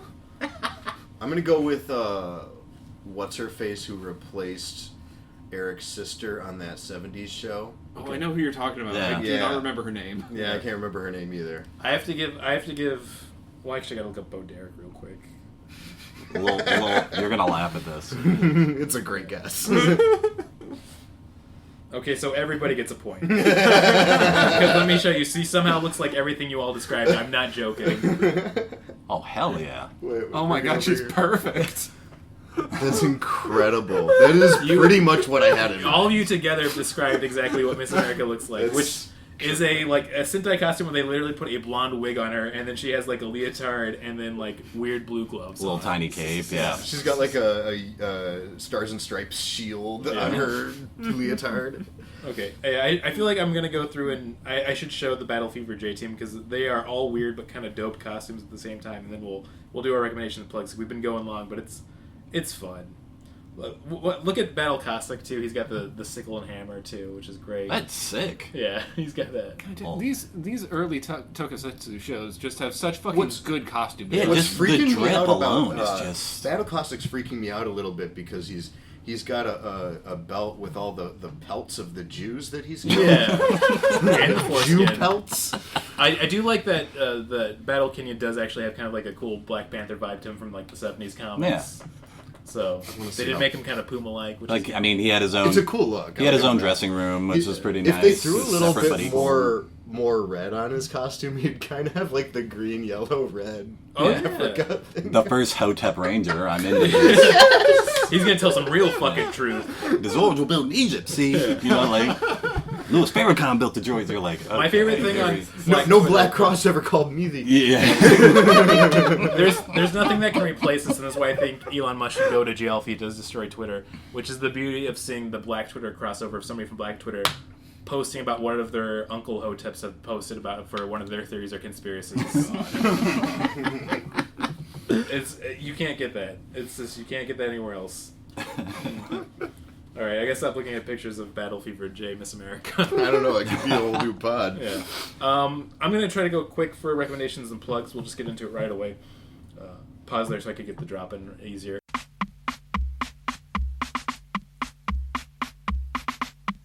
Recommendations.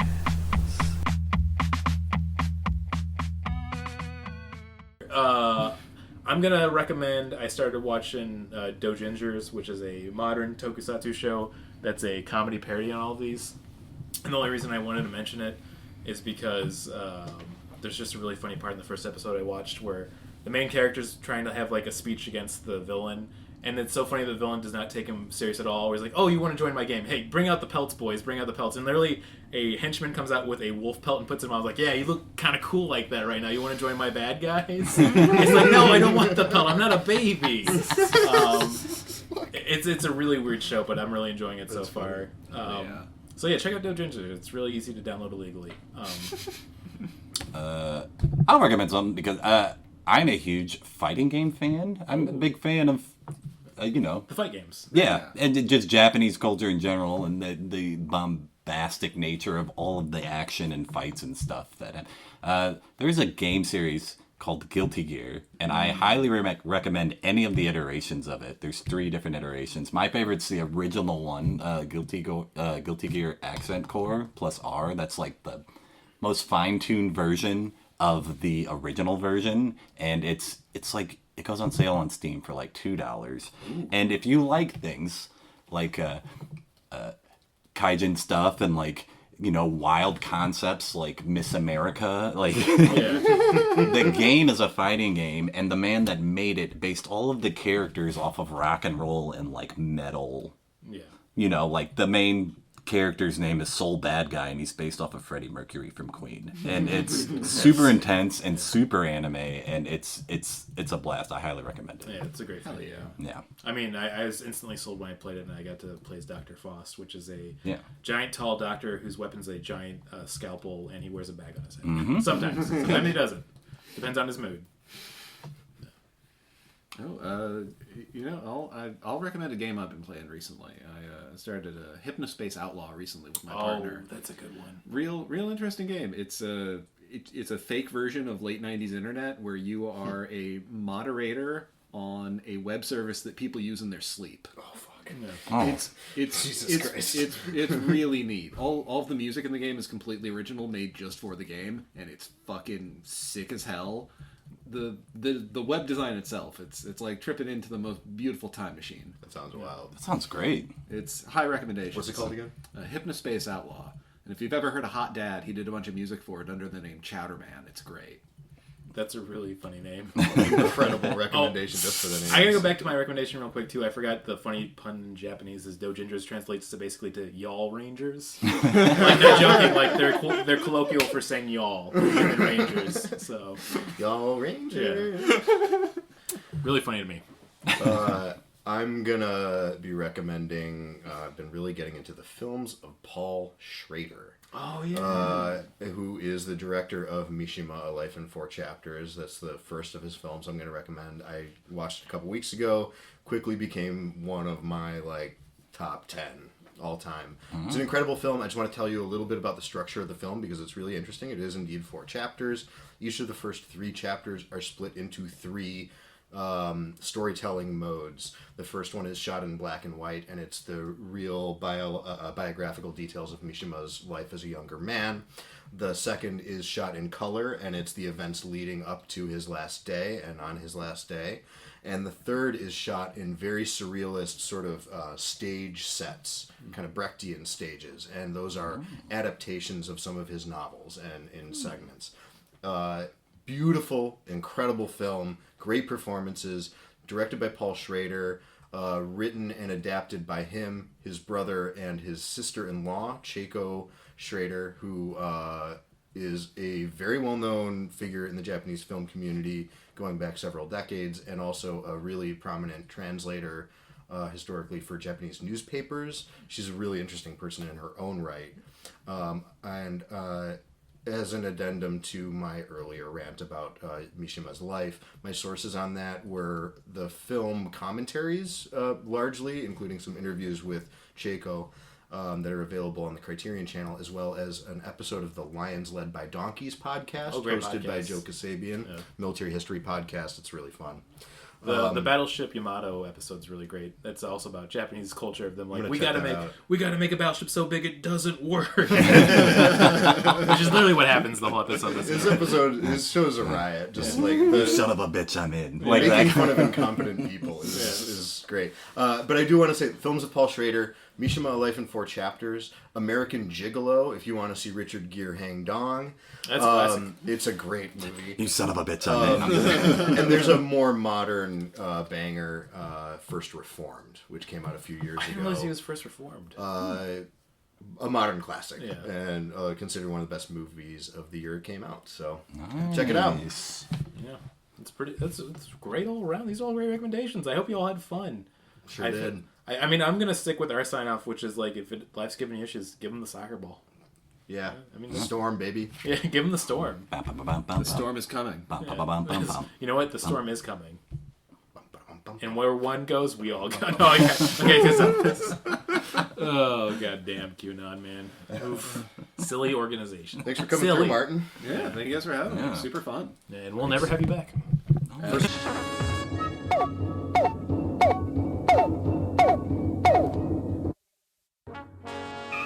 We regret that you have not yet complied with our order. This show has been brought to you by Machine Culture.